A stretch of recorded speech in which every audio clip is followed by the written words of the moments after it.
Alright, this is going to be my first ever broadcast on this channel. As time goes on, things will be getting a lot more organized, but I wanted to do this because I encounter these type of situations all the time, and I think these will be good learning tools, not only for myself, but for people that watch. There's a lot of things that go on with houses. So, long story short of it, this is a neighbor of mine. This is her bathroom. She's a older lady in a wheelchair. And so she had her bathroom converted to where she can just roll her chair in and take a shower. Look at that. This tiling work looks really nice. And the tiling work down here looked nice too, but we figured out that the contractor who did this job previously did not do a good job at all on this pan.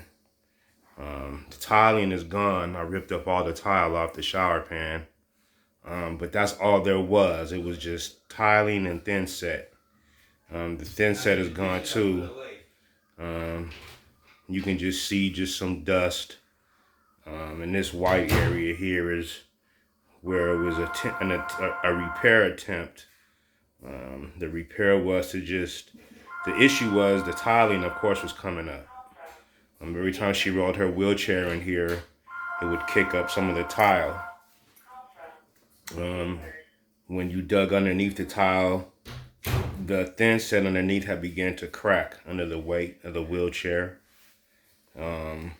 The fix was attempted to put just some mortar in the cracked area and just retile it, but of course that's not gonna fix this, and it didn't.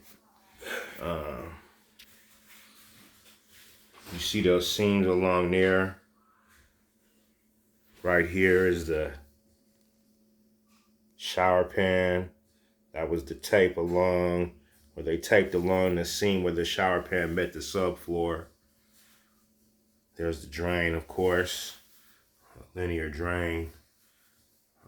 But anybody that's a professional at this can look at this and tell you right off the bat that they didn't go deep enough with this pan.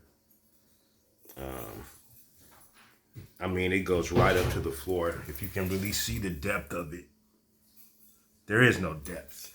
They did slope it down into the drain, so when she took a shower in here, the water did slope into the drain, but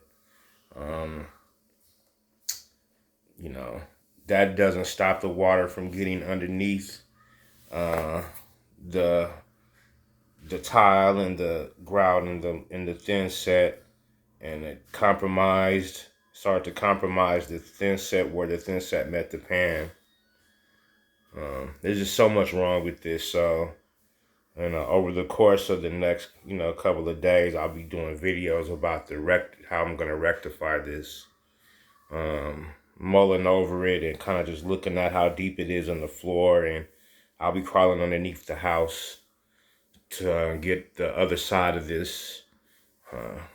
But ultimately, I'm gonna be peeling back this pan and getting rid of it, and see if I can go deeper into the floor and redo the pan at a proper depth. Pan, a little concrete, some hardy backer board, which ought to spread the weight around and give a nice solid surface if it's prepped right. And then on top of the hardy backer board, we'll be adding retiling with a new thin set and tile. We'll be using a slightly better tile than what they used too. The tile that they had was real thin, with the weird type of it wasn't even a mesh, wasn't a mesh back. They had the tiles were held together. It was in this octagon pattern, but they were held together with little wax points, like somebody took the time out to glue each of these little octagon tiles together instead of them gluing them to a mesh. So the contractor opted for a real cheap tile. If you look, and you can see here though, look at that, man. This is subfloor right here. Along that little line is subfloor. And I mean, they just took this pan and they just taped it to the subfloor. And then set it over it. And when I actually dug this up, you know, it's drying now, but the subfloor was getting wet.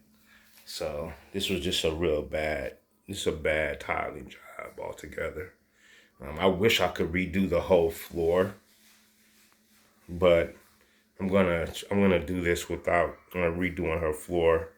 It'll just, you know, be a little bit of a magician's trick to tie in a new tile, you know, with a deeper depth in this shower pan to what's existing here, but we'll get it done.